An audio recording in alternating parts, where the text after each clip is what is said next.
akhir-akhir ini ada fenomena, ada satu short video singkat di mana ada seorang hamba Tuhan atau seorang pendeta yang masih sangat muda melakukan sesuatu yang menurut saya itu tidak sesuai dengan nalar Injil, tidak sesuai dengan cara berpikir Injil, di mana kita melihat bahwa tindakannya itu adalah sebuah tindakan yang bisa, menurut saya bisa dikategorikan adalah radikal mesmerism atau hipnotis yang digunakan untuk menghipnotis orang, meradikal mesmerism seseorang, dan kemudian menggunakan ayat-ayat Alkitab. Nah, kita melihat dalam video itu singkat bahwa ada sepatu yang ditaruh dan kemudian orang menjamah sepatu itu lalu bersugesti kepada sepatu itu dan orang tumbang. Nah, sepatu itu menggantikan pribadi Allah yang divine, sehingga semua sugesti orang, perasaan orang, perhatian orang tertuju kepada sepatu. Nah, ini yang salah. Sepatu itu menggantikan kepada pribadi Allah.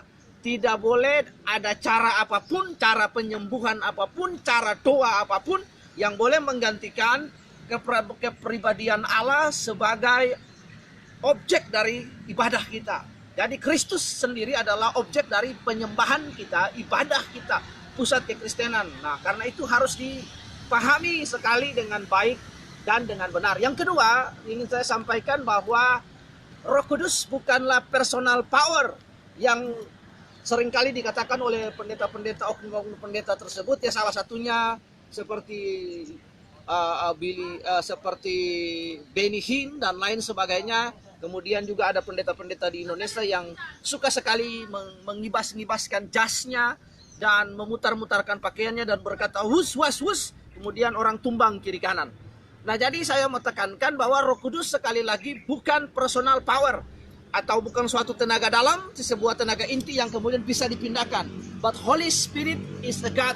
Holy Spirit is the personal of God. Holy Spirit is the God. Jadi Roh Kudus itu adalah Allah sendiri. Kita pahami bahwa ketika kita mengatakan terima Roh Kudus, ketika ada pendeta berkata terima Roh Kudus itu bukan untuk dipindah-pindahkan dari satu pribadi kepada pribadi yang lain. Ini melecehkan sekali pengertian kita tentang una substantia tres personae, di mana Roh Kudus itu adalah Roh Allah sendiri. Jadi dia bukan sebuah personal power yang kita dapat lalu kita kasih kepada orang lain gratis. Nah, ini yang sudah menyimpang dari semangat Pentakosta itu sendiri.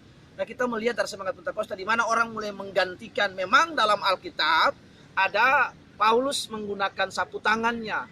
Nah, tapi kita melihat pada konteks hari ini hal-hal seperti itu tidak bisa dilakukan juga dalam zaman seperti ini. Umat harus dibangun dalam pengertian yang benar akan Injil itu sendiri. Akhirnya ditaruh sepatu, lalu orang datang, kemudian orang pegang sepatu itu dan tumbang.